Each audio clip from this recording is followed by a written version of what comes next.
Okay, so what happens to mammalian tissue when it encounters radioactive emissions? We talked about alpha particles and what will block them. Cloth or paper, actually your outer layer of skin will stop it. It's the least dangerous radiation on the exterior, but it turns out it's the most dangerous radiation on the inside of your body because the particle is so large. It's a helium nucleus, and it has a very large charge. It's a +2. So anything it bumps into, it's going to physically knock out of alignment, and it's going to remove electrons from neutral molecules and ionize them. And once you start ionizing the molecules that make up the proteins, your cell membranes, etc., you essentially destroy those molecules. So it's similar to a wrecking ball. Beta radiation, again, wood or glass or thin metal will stop it, so staying inside your house will protect you from beta radiation. It's very small, it's very fast, but it can penetrate through tissue to the distance of about 1 centimeter. Alpha radiation really can't penetrate tissue, it just kind of destroys the surface. But beta radiation can actually get through the tissue a short way. Gamma radiation, again, is pure energy. It's uncharged, but because it's so high energy, it will ionize things that it passes by. And the gamma radiation can pass all the way through your body without being stopped. It might dissipate a very, very small amount, but pretty close to 100% of the gamma radiation will make it all the way through your body and do some serious damage along its path as it goes through. All three of these types of radiation cause problems because they disrupt the cell membranes, they ionize them, they disrupt or ionize the DNA, and once the molecules, the DNA, the proteins, the membranes become ionized, the molecules repel each other and it falls apart. Not a good thing. We've evolved over time in the presence of ultraviolet radiation, which is a lower energy but similar effect to gamma radiation, and so our body and most living organisms' bodies have mechanisms for repairing the damage, and the damage is fairly easily to be repaired 100% if the radiation dose is small and if there's enough time between exposures. Those are two key things to allow the body to naturally repair itself against damage. Okay, as would make sense, as the radiation dose increases, the risks increase. If I spread a dose out over time, less damage is done because then I've got that time interval for the body to repair the damage that has been created. If I have a smaller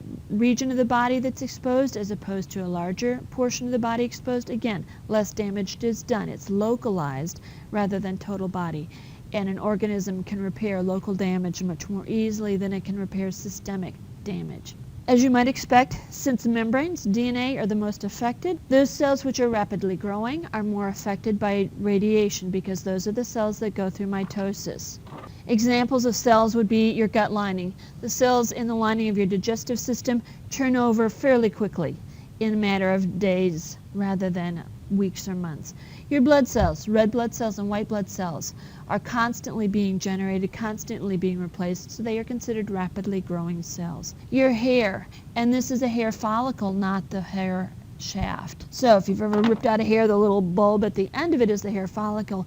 That's what generates the hair shaft itself. Your hair shaft is actually just protein. It's not living. And then your reproductive cells are rapidly growing, going through meiosis, and so damaging those is much more serious than damaging your slow-growing cells or your somatic cells. If they're growing slowly, they're not likely to go through mitosis as frequently, and so there's more time for the body to repair the damage done. If the cells are going through mitosis rapidly, the cells may not be able to be repaired before the cell tries to divide. Okay, in general, the more rapidly growing the organism, the greater the damage. Fetuses grow the most rapidly. Adults grow very slowly. And so the same amount of radiation on those two different types of individuals is going to have significantly different effects. Somatic cells, which are your slow-growing regular body cells, only affect you, and they're much more likely to cause problems to you. If the radiation damages your reproductive cells, it may not damage you, but it can cause problems with any offspring that you hope to generate.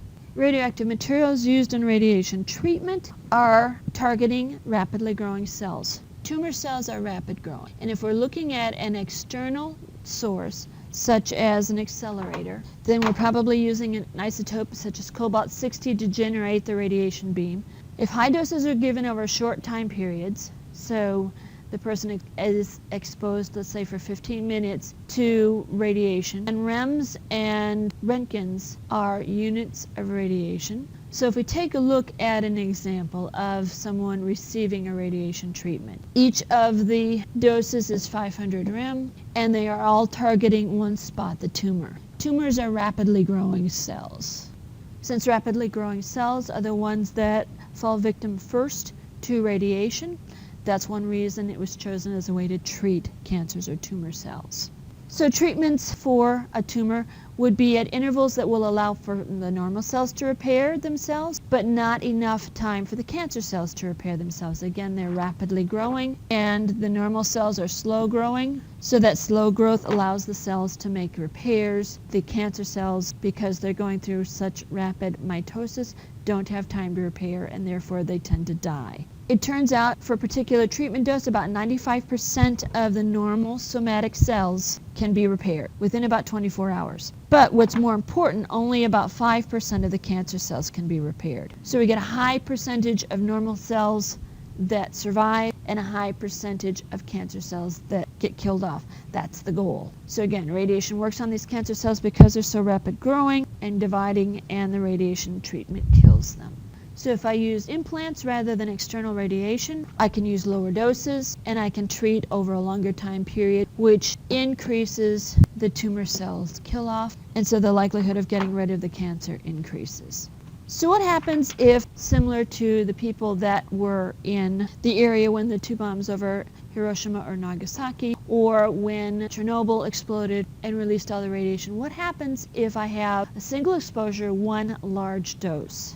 How large is large, and what happens to my body? So rem, remember the units, it's a dose, so we're just looking at relative amounts. So less than 25 rem, and we're going to say this is for a 1 hour exposure. So continuous for an hour, exposure to radiation at this level, what do I see? Well, less than 25 rem, no visible effects. Well, that's good. If I double it, what I'll see is I'll start seeing those rapidly growing cells start getting damaged. So my white blood cells start decreasing, and so what that means is until my white blood cells can build back up, I'm going to have a lower resistance to infection, and so I might get sick more soon. I double it again, I go up between 50 and 100 rem, and now I'm pretty close to wiping out my white blood cells. Lesions or sores develop in my rapidly growing tissues. So ulcers in my mouth, in my stomach, may start appearing. This doesn't happen instantly. It happens within days. Okay, double it again. Now what I have is something called radiation sickness. Radiation sickness is nausea and vomiting. Why? Because I've traumatized, I've damaged, I've killed off those rapidly growing cells that line my digestive system. I have some pretty powerful enzymes and hydrochloric acid in my gut, and when it starts interacting with the non-protective lining of my digestive system, it's painful. My body wants to get rid of it by throwing up. I lose hair. I'm killing off those rapidly growing hair follicle cells, and my red blood cells die off, so I might become anemic. Now, this would happen not necessarily instantly, but within 1 to 3 days. I would start seeing these symptoms at this radiation dose. Increase it again. Now I'm really starting to see some serious damage. In addition to all the radiation sickness, which continues, I have hemorrhaging, so my connective tissue starts breaking apart, and so blood starts leaking out from blood vessels from various regions of my body. Ulcers develop. Again, those lesions develop into larger, more permanent damaged structures. Children, the elderly, the sick, those that don't have a strong immune system and a strong repair structure for their bodies are going to be the ones that start falling victim to this level of radiation. Again, not instantly, but within 1, 2, 3, or 4 days, this will start happening. I increase it even more, and now immediate radiation sickness. So at this level of radiation, I'm going to start seeing the nausea, the vomiting, the hair loss, etc. within minutes rather than with hours to days. And at this level, about 50% of the people exposed to this level of radiation for an hour are not going to survive past 2 weeks. If I go over 500 rem for an hour, that's pretty good to destroy all the living organisms. So a little bit, not so bad, because our body can repair it. When I start increasing it, it becomes more and more traumatic to our body cells, and they just can't recover and repair themselves in time. So that takes us through nuclear chemistry, nuclear reactions, as well as how it's used and what its effects do to living tissue and living organisms.